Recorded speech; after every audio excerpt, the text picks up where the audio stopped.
보통 옛날 얘기를 하면 이렇게 시작을 합니다. 옛날 하지만 옛날 호랑이 담배 피던 시절에. 자, 여러분, 호랑이 담배 피던 시절은 언제일까요? 우리나라에서 호랑이가 담배를 필 수 있게 된 것은 담배가 들어온 시기부터이어야겠죠? 담배가 만병통치약이라고 담배의 진심이었던 임금이었습니다. 담배를 지극히 싫어하던 왕, 끝없는 무시무시한 지역구덩이의 연기일 것이다. 4000% 이상 세금을 올려버리게 되는 거예요. 그러면 담배 안 피지 않을까? 오늘은 담배라는 주제를 가지고 한국의 담배의 역사뿐만 아니라 세계사적으로 봤을 때 과거 역사뿐만 아니라 현재까지 오면서 담배가 우리 일상생활에 어떻게 함께 해왔는가를 재미나게 읽어드리도록 하겠습니다. 안녕하세요. 저는 현재 신일고등학교에서 학생들과 역사를 공부하고 있는 교사 김준우라고 합니다. 저는 지금부터 여러분들한테 조선의 담배 역사에 대해서 말씀드리려고 합니다. 하멜이 쓴 하멜 표류기에 이런 말이 나와 있습니다. 조선의 아이들은 4살, 5살만 되면 담배를 피운다. 남녀노소 가운데 담배를 피우지 않는 사람은 없다. 외국인이 봤을 때에도 굉장히 특이한 특징으로 자리 잡았다라는 겁니다. 순조 임금께서는 이렇게 얘기하셨습니다. 애들이 젖만 떼면 담배부터 입에 문다.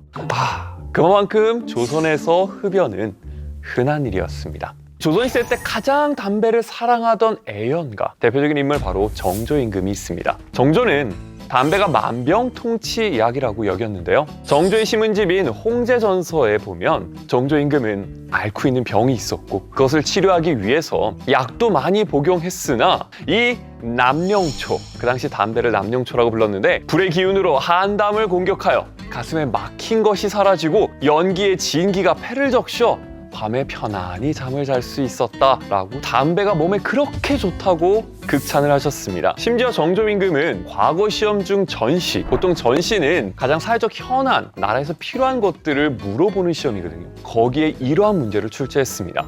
어떻게 하면 온 백성이 담배를 피우게 할 것인가? 너희들의 의견을 적어보도록 하여라. 내가 사랑하는 백성들도 같이 누렸으면 좋겠다라는 마음이 있었던 것이죠. 1798년 정조 임금 때에 많은 신하들이 상소를 올리게 됩니다. 담배 농사를 지어서 벼농사를 짓지 않게 됩니다. 그래서 폐단이 극심하니 이 담배 농사를 적게 지을 수 있도록 금할 수 있도록 제한해 주십시오 라고 상소를 올리자 정조 임금께서는 그건 좀 어려울 것 같은데, 담배 그 좋은 거 그래, 비옥한 토지에는 하지 말고, 그리고 지방간이 그거 관여하는 거지 내가 함부로 그렇게 할 수 있는 얘기는 아니야 라고 하면서 완전한 금연령은 어렵다 라고 피해갔었죠. 또한 정조는 창덕궁 후원 지역에 직접 담배를 재배할 정도로 담배의 진심이었던 임금이었습니다. 자, 조선 사람들이 사랑했던 이 담배 언제부터 피기 시작했을까요? 조선왕조실록, 인조실록에 보면 1616년의 기록이 나옵니다. 그런데 지복유설이라고 하는 책이 있는데요. 그 책은 1614년에 만들어집니다. 2년 더 먼저 만들어진 책에 담배에 대한 이야기가 들어가 있습니다. 종합해 보면 임진왜란을 거치면서 일본으로부터 담배가 유입되었다라고 추론해 볼 수가 있습니다. 처음에 담배가 들어왔을 때는 약으로 알려졌습니다. 이익이 지은 성어사설에 따르면 담배는 첫째, 가래침이 목구멍에 붙어 뱉어도 나오지 않을 때 유익하며, 둘째, 구역질이 나면서 침이 뒤끓을 때 유익하며, 셋째, 먹은 것이 소화가 안 되고 불편할 때 유익하며, 넷째, 가슴을 조이고 신물이 올라올 때 담배를 피면 안정되는 것이 유익하고, 다섯 번째, 한겨울에 추위를 막는 데 도움이 될 수 있다. 말 그대로 만병통치약으로 여긴 겁니다.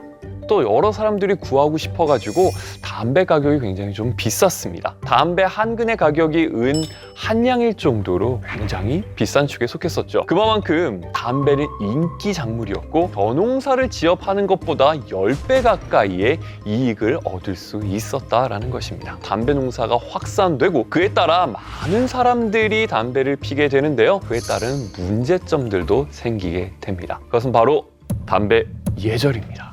담배를 막 피다 보니까 조선의 근간을 이루었던 신분제도가 무너진다라고 생각했던 지배층들은 담배에 대한 예절을 도입하기 시작을 하는 것이죠. 첫 번째, 아버지와 형 등 연장자와 함께 담배를 피지 않는다. 두 번째, 양반 앞에서는 평민들이 담배를 피지 않는다.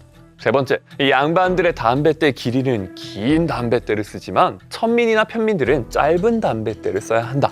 네 번째, 여자들이 남자들 앞에서 담배를 피면 결례이다.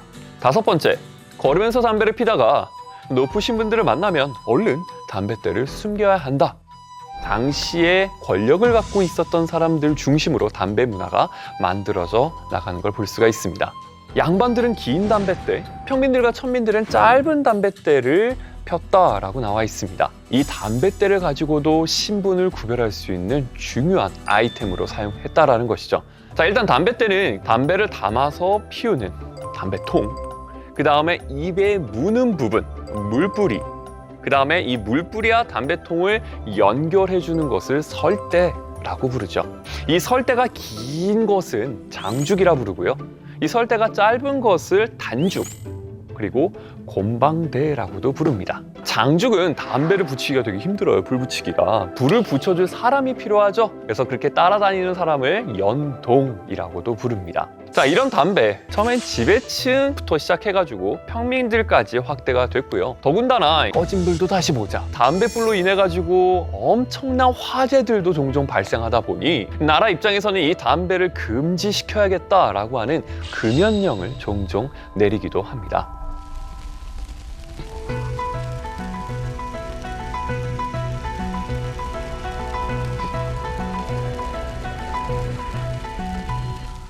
그러자 숙종 때 잠깐 금연령을 내리긴 하지만 얼마 못 가 흐지부지 되고요. 우리나라든 전 세계 어떤 나라든 담배를 금지하기는 힘들다 보니 오히려 여기에 세금을 붙여서 국가 수입을 증대시키는 방법으로 쓰던가 아니면 이 모든 것들을 국가에서 통제하려고 하는 전매 제도를 실시함으로써 통제해 나가는 모습을 볼 수가 있습니다. 잠깐 세계사로 눈을 돌려볼까요? 영국으로 한번 가보도록 하겠습니다. 영국 17세기 제임스 1세라고 하는 왕이 있습니다. 제임스 1세는 담배를 두고 무엇이라 얘기했느냐? 눈에는 혐오스럽기 짝이 없고 코에는 증오스럽기 짝이 없고 두뇌에는 유해하기 짝이 없고 폐에는 위험하기 짝이 없다. 고약한 검은 연기와 가장 비슷한 것은 끝없는 무시무시한 지역구덩이의 연기일 것이다.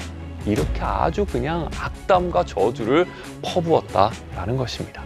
당연히 금연령을 내리고 싶었겠죠. 그런데 그게 여의치 않자 역시나 마찬가지로 세금을 올리게 됩니다. 당시 원래 담배는 1파운드당 2펜스였던 세금을 1파운드당 6실린 10펜스, 4000% 이상 세금을 올려버리게 되는 거죠. 그러면 담배 안 피지 않을까라는 생각을 했던 겁니다. 조선시대 때 담배는 보통 요렇게 핀다라고 얘기했습니다. 그럼 오늘날 요렇게 피는 담배, 벌연형이라고 하는 이 필터가 있는 담배를 언제부터 피게 되었을까라는 거. 전 세계적으로 보면 1853년 크림 전쟁이라고 있습니다. 이 크림 전쟁 때 영국 병사가 오스만 제국의 병사가 담배를 피는 걸 보고 아, 저렇게도 피는구나. 영국에 가서 그런 식으로 벌연형 담배를 만들었다라는 이야기가 내려져 오고 있습니다. 그래서 이런 담배를 영국이 굉장히 앞장서서 전 유럽이라든가 아시아에 판매를 했었죠. 우리나라에서는 1894년 갑오개혁이 실시되고 있었던 그 시기 신화 대표였던 김홍집이 거리에 지나다닐 때 담배를 피고 다니지 마라. 통행에 방해를 주니 거리에 다니면서 담배를 피지 마라 라고 하는 금연령을 내리게 되죠. 그러다 보니 사람들이 짧은 말아피는 권련형 담배를 찾게 되는 겁니다. 우리나라에서는 이제 만들지 못하다 보니 이것들을 많이 수입하면서 수입량이 엄청 증가하게 되죠. 그 첫 번째가 바로 청나라에서 넘어온 칼표 담배, 그리고는 1905년 일본인들이 만들었던 이글표, 특히나 일본 측에서 수입한 담배들을 꽤나 많이 사서 피게 됩니다. 그래서 이에 대항해서 우리도 그런 담배를 만들어보자 해서 한반도라고 하는 담배를 만들었지만 사실상 크게 인기는 끌지 못하게 됩니다.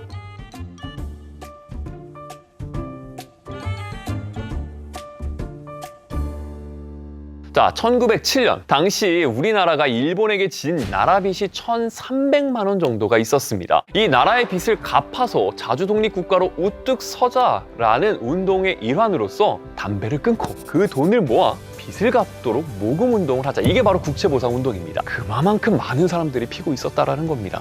일본산 거를 많이 사서 썼기 때문에 그 담배를 끊고 우리나라 빚도 갚으면 일석이조, 건강까지 챙기면 일석삼조 아니겠는가? 이런 식으로 해서 금연을 모토로 잡았던 것입니다.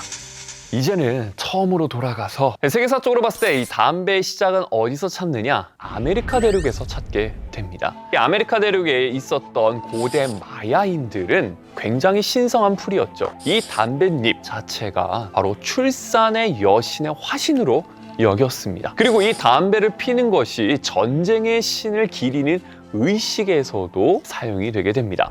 자, 그러던 중 1492년 콜럼버스가 아메리카 대륙을 발견하게 되고 아메리카 원주민들이 담배를 피고 있는 모습을 보게 된 거예요.